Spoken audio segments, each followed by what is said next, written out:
من أراد الله به خيرا يفقهه في الدين.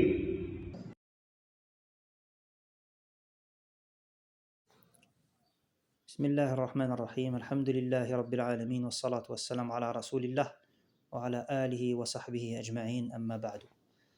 On remercie Allah subhanahu wa ta'ala pour tous ces bienfaits qu'il nous accorde, dans le bienfait de la science bénéfique et de sa mise en pratique ainsi que sa propagation.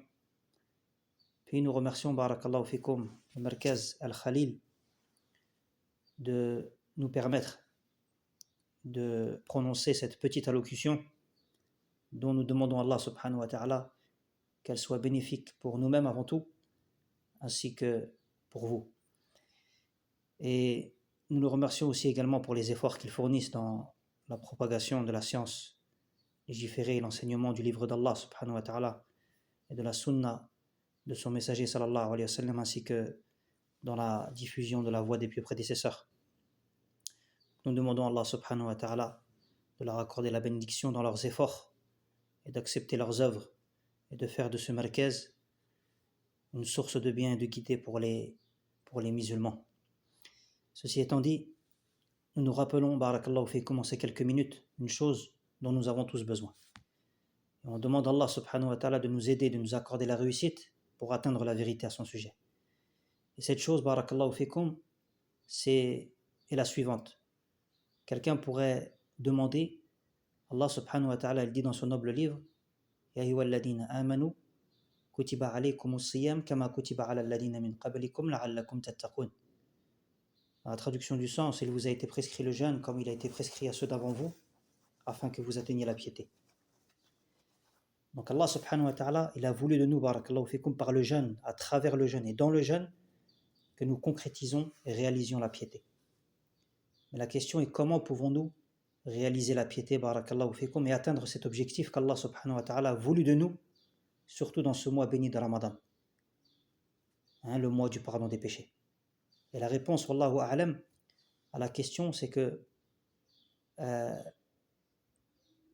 la réalisation de la piété envers Allah subhanahu wa ta'ala, plus particulièrement dans ce mois noble et béni de Ramadan, se concrétise par de nombreuses choses. Et parmi ces choses, la première, c'est que la personne sache, barakallahu fikum, que ce que signifie la taqwa, quant à son sens. Car comme on dit, on ne peut juger une chose qu'après l'avoir bien comprise. Donc la taqwa, comme cela est clair dans la langue arabe, ça indique une protection. Le fait de se protéger, de se prémunir contre la chute dans une chose redoutée. Et telle également sa réalité dans la religion. Donc celui qui examine les indications des versets du Coran et des hadiths du prophète sallallahu alayhi wa sallam qui sont relatifs à la taqwa, trouve qu'elle a un lien clair et important avec le sens linguistique. Cependant, le sens légiféré, barakallahu fikum, est plus spécifique, car la taqwa dans la religion, elle signifie une protection accompagnée d'un autre élément. Et cet élément, c'est une protection tout en portant son regard vers ton Seigneur, tout en portant son regard vers Allah subhanahu wa ta'ala au moment de cette protection. C'est-à-dire qu'il accomplit les ordres d'Allah azza wa jal en recherchant le visage d'Allah subhanahu wa ta'ala, et il délaisse les interdits d'Allah azza wa jal, et aussi en recherchant le visage d'Allah subhanahu wa ta'ala. Donc la protection ici, elle est accompagnée de quoi? Elle est accompagnée de la recherche du visage d'Allah subhanahu wa ta'ala. C'est-à-dire qu'Allah azza wa jal, il t'a ordonné une chose, la taqwa. La taqwa consiste alors à réaliser cet ordre qu'Allah subhanahu wa ta'ala t'a ordonné, autant que tu en es capable. Et Allah subhanahu wa ta'ala t'a interdit des choses, et la réalité de la taqwa est donc que tu évites et que tu t'éloignes de ces choses qu'il t'a interdites. Donc la personne, si elle réalise cela, elle obtient la taqwa. Et c'est pourquoi il a rapporté d'un groupe parmi les salafs, les plus prédécesseurs, des paroles dont le sens tourne autour de cette signification. Et lorsqu'on interrogeait l'un d'eux, quel est le sens de la taqwa? Il répondait, imagine que tu te trouves sur une terre remplie d'épines et que tu avances en protégeant tes pieds contre ces épines. Cela, c'est la taqwa. Donc le musulman, lorsqu'il chemine vers Allah subhanahu wa ta'ala, il rencontre des épines. Plutôt même des épines plus dures que les épines matérielles. Pourquoi? Parce que les épines matérielles, l'homme, il les voit, il les évite autant qu'il le peut. Et s'il en touche une, il retire rapidement son pied, à cause de l'intensité de sa douleur. Donc les choses sensibles, elles sont plus fortes. sur le cœur en termes de connaissance et de certitude. Et contrairement aux choses qui sont non sensibles, c'est-à-dire ici, lorsqu'on parle d'épines, barakallahu fikum, ce sont les ordres d'Allah subhanahu wa ta'ala, qu'Allah t'a ordonné de mettre en pratique. Et ce sont les interdictions d'Allah azza wa jal qu'il t'a ordonné hein, d'éviter, de t'éloigner. Donc imagine que tu marches vers Allah subhanahu wa ta'ala et que devant toi se trouvent ces interdictions qu'Allah azza wa jal t'a défendu de commettre. Alors tu avances donc vers Allah subhanahu wa ta'ala tout en te protégeant. En te protégeant de tomber dans quoi que ce soit parmi les interdits qu'Allah subhanahu wa ta'ala t'a défendu. Donc lorsque le musulman, barakallahu fikum, il imagine ce sens et se le représente, il connaît alors le sens qu'il cherchait d'abord à comprendre, à savoir la taqwa et la signification de la taqwa. Et ça c'est le premier point. Et de là nous passons au deuxième point.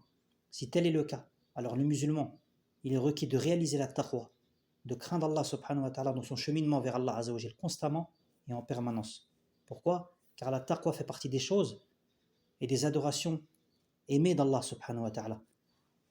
Comme Allah azza wa jal il le mentionne dans le Coran de nombreuses reprises, Inna Allah yuhibbul muttaqin.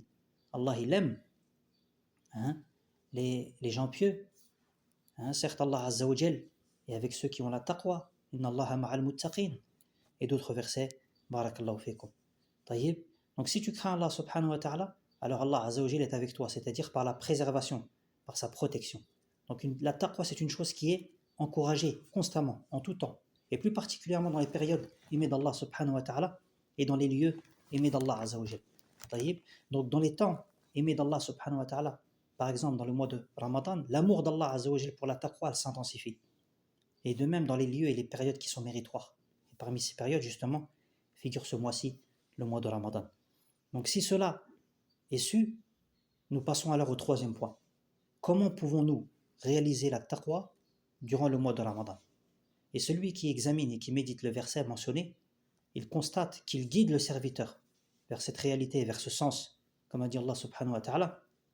Il vous a été prescrit le jeûne comme il a été prescrit à ceux d'avant vous, afin que vous atteigniez la taqwa.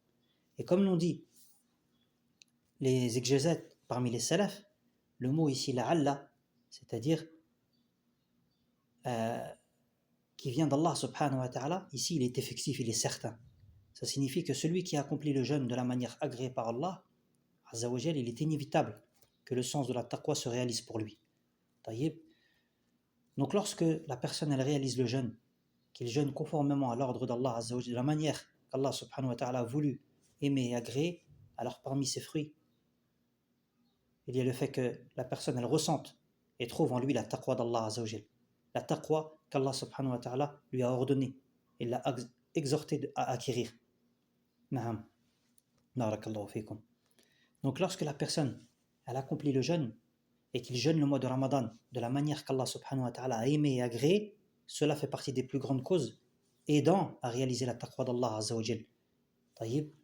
Et quant à la réponse détaillée à ce sujet, concerne les choses qui aident à cela, qui aident à concrétiser la taqwa. Et parmi ces choses, parmi les plus importantes qu'on va citer, parce qu'on ne va pas tous les citer, barakallahu fikum, la première, c'est comme vous l'avez entendu, que la personne accomplisse le jeûne en respectant ses piliers, ses conditions, ses obligations, comme il se doit. Et s'il ajoute à cela des actes recommandés, cela fait également partie des causes qui vont aider davantage et plus grandement à acquérir la taqwa d'Allah azza wa jal. Et plus le serviteur accomplit les obligations comme il se doit, plus il les fait suivre par les œuvres surrogatoires, plus cela est une cause pour obtenir l'amour d'Allah subhanahu wa ta'ala envers le serviteur. Donc pour obtenir cette protection qui vient d'Allah subhanahu wa ta'ala pour le serviteur, comme a mentionné l'imam al-Bukhari dans son sahih, il rapporte d'après Abu Huraira radiallahu anhu qui a dit, le prophète sallallahu alayhi wa sallam, ou le messager d'Allah sallallahu alayhi wa sallam a dit, Allah subhanahu wa ta'ala dit dans le hadith Qudusi, mon serviteur ne se rapproche de moi par rien de plus aimé de moi que ce que je lui ai rendu obligatoire. C'est-à-dire, parmi les œuvres les plus importantes, les plus immenses, par lesquelles tu te rapproches d'Allah subhanahu wa ta'ala et qui sont une cause pour obtenir la taqwa d'Allah azza wa jal. Puis Allah subhanahu wa ta'ala dit dans ce hadith, et mon serviteur ne cesse de se rapprocher de moi par les œuvres surrogatoires. par les œuvres surrogatoires. Taïb, ça veut dire après avoir accompli les obligations, le serviteur qui est pieux et qui craint Allah subhanahu wa ta'ala, il ne se contente pas de cela. Au contraire, il ne cesse.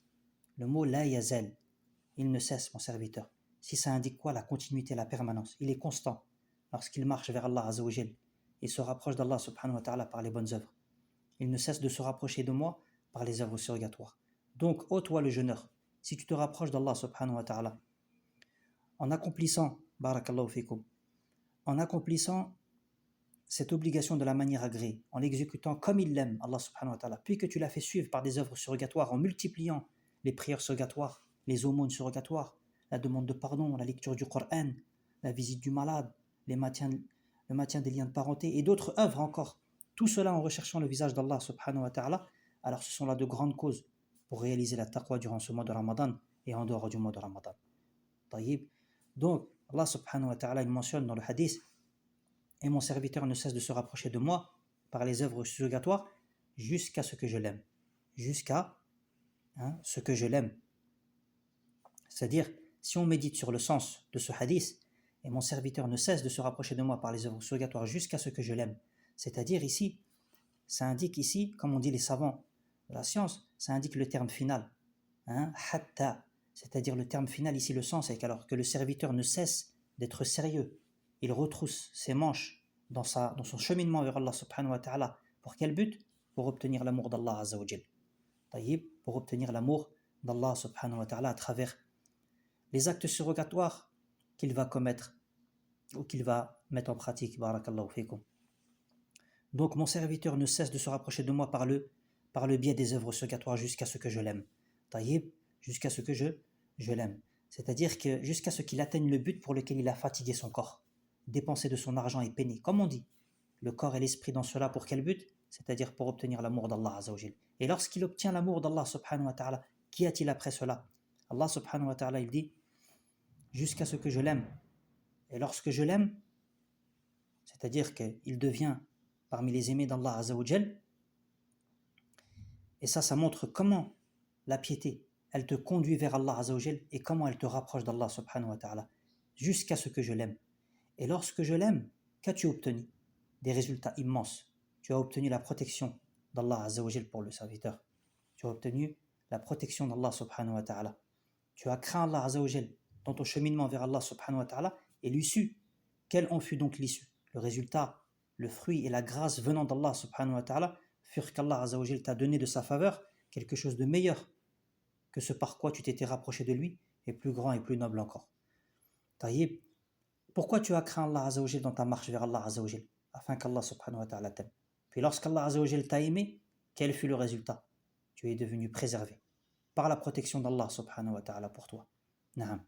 Dans le hadith, il dit ensuite: et lorsque je l'aime, je suis l'ouïe par laquelle il entend, la vue par laquelle il voit, la main par laquelle il prend et le pied par laquelle il marche. S'il me demande quelque chose, certainement je lui donne, et s'il cherche refuge auprès de moi, certainement je lui accorde refuge. Regarde, le serviteur, il a cheminé vers Allah subhanahu wa ta'ala alors qu'il était sur ses gardes, évitant ce qui met en colère Allah subhanahu wa ta'ala, ce qui l'éloigne d'Allah azza wa jal. Il évite comme si c'était des épines sur le sol. Il marche vers Allah subhanahu wa ta'ala avec prudence, s'écartant et évitant à droite et à gauche, et il veut par cela le visage d'Allah subhanahu wa ta'ala. Donc si Allah azza wa jal il t'aime, Allah subhanahu wa ta'ala il te préserve. Et s'il t'aime Allah subhanahu wa ta'ala parce que tu as réalisé la piété envers Allah azza wa jal, alors Allah subhanahu wa ta'ala te préserve et se réalise pour toi la parole d'Allah subhanahu wa ta'ala: Inna Allah ma'al ladina taqaw wal ladina hum muhsinun. Certes, Allah est avec ceux qui ont la piété et ceux qui sont bienfaisants.